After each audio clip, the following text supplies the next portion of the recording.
The second evidence I want to leave you with is this.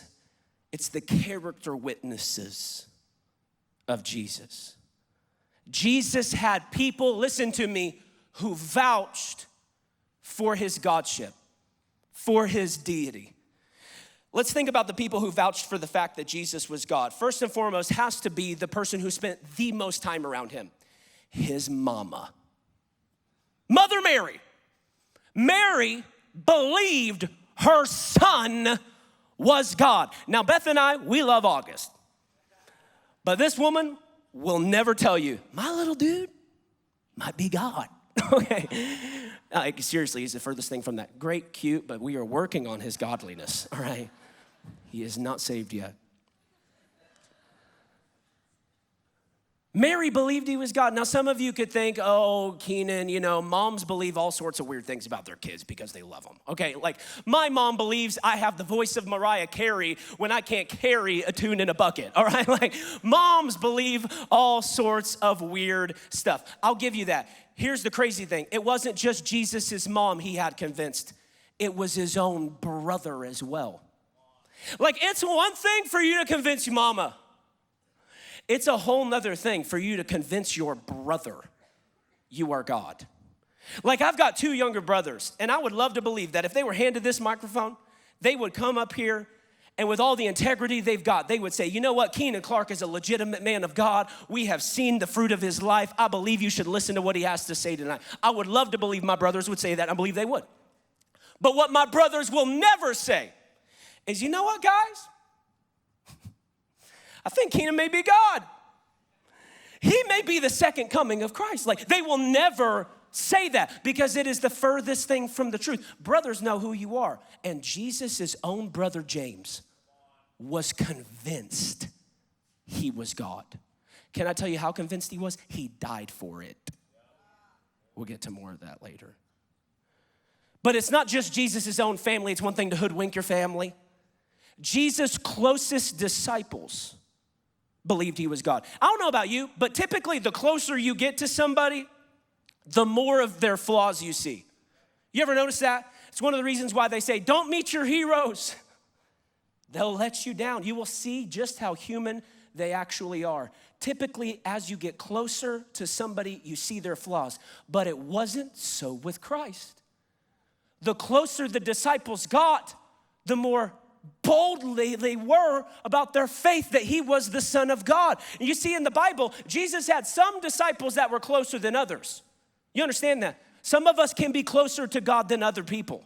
That's just a fact. The Bible says, draw near unto God and he will draw near unto you. And Jesus' closest disciples had this to say about him. Well, let's look at John. 1 John chapter 3 and verse 5 says this, in him there is no sin. This is what John the Beloved had to say about Jesus. In him, there's no sin. Now, some of you who know the Bible, you're like, yo, John's actually a pretty sappy guy, okay?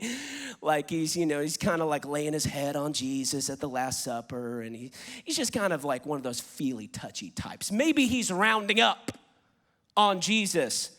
Peter!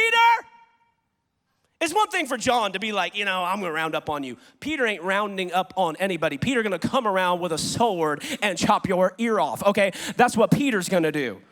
Roundhouse kick to the face while I'm wearing these bad boys, that's Peter, okay? Everybody over 25 got that joke. No, Napoleon Dynamite. Peter, listen to me, the Bible pulls no punches when it comes to Peter. You know that, right? Like every chance the Bible has to air Peter's dirty laundry, it does it. And when Peter gets a moment to add to the scriptures, to add to the book that airs all his dirty laundry, when he has a moment to get even, when he has a moment, if he wanted to take his pound of flesh, this is what he had to say about Jesus. 1 Peter chapter 2, verse 22 says this, he never sinned, nor ever deceived anyone. This means every word that came from the mouth of Christ was true. All that stuff about being the way, the truth, the life, no one coming to the Father except by me. He's saying he never deceived anyone. Peter has to be an incredible character witness for the divinity of Christ. But do you know who to me is the most believable character witness of Jesus? It's Judas. Judas has to be the most credible character witness of the divinity of Christ. I'll prove it to you. Matthew 27, verses 3-5 say this: when Judas, his betrayer, saw that Jesus was condemned, he changed his mind and brought back the 30 pieces of silver to the chief priests and the elders, saying this: I have sinned by betraying pretty good blood. Wait, no, that's not what it says.